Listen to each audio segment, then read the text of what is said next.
RCAF, Billings, Montana. Bill? Thank you. Chairman Conaway, Ranking Member Boswell, and members of the subcommittee. Thank you for this opportunity to testify on the Dodd-Frank Wall Street Reform and Consumer Protection Act that I'll refer to as the Wall Street Reform Act. RCAF USA, of which I'm the CEO, and my name is Bill Bullard, is a national nonprofit cattle association representing the interests of farmers and ranchers who raise and sell live cattle. Unlike our counterpart, the National Cattlemen's Beef Association, that has meat packers seated on their governing board and tries to represent the entire beef supply chain, RCAF USA does not represent packers. We exclusively represent the interests of the actual farmers and ranchers that are raising and selling cattle. Now, RCAF is the largest organization in the United States representing the cattle producers, again, exclusively regarding the economic interests of the actual cattle farmers and ranchers of this country. It's critically important for this subcommittee to understand that there is a clear demarcation point between the live cattle industry and the beef production industry, the beef packing industry.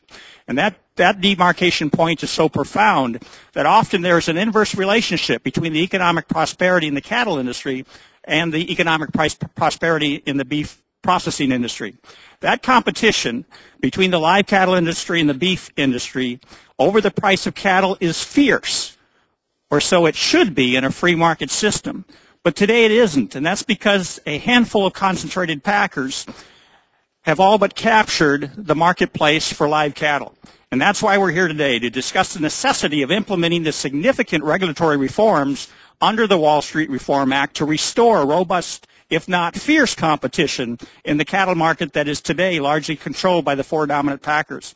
As a result of the meat packers' control, we've seen that our cattle industry is in a severe state of crisis. And for the benefit of this subcommittee, we looked at the 16 states that are represented by the 24 members of the subcommittee and realized that over the past 10 years, where data are available, the 16 states have lost 49,850 cattle producers. During that 10-year period, the size of the beef cow herd in those 16 states has been reduced by 1.3 million head, and the production of cattle and calves in those states has been reduced by 935 million pounds. Nationally, this same fate is being suffered by cattle producers all across the country. This unprecedented long-term contraction of our industry is occurring even while domestic consumption of beef has actually increased and reached a 40-year high in 2007 and 2008. A shrinking industry that is unable to keep pace with growth in domestic consumption is an industry with a severe problem, a problem that can be addressed with the Wall Street Reform Act.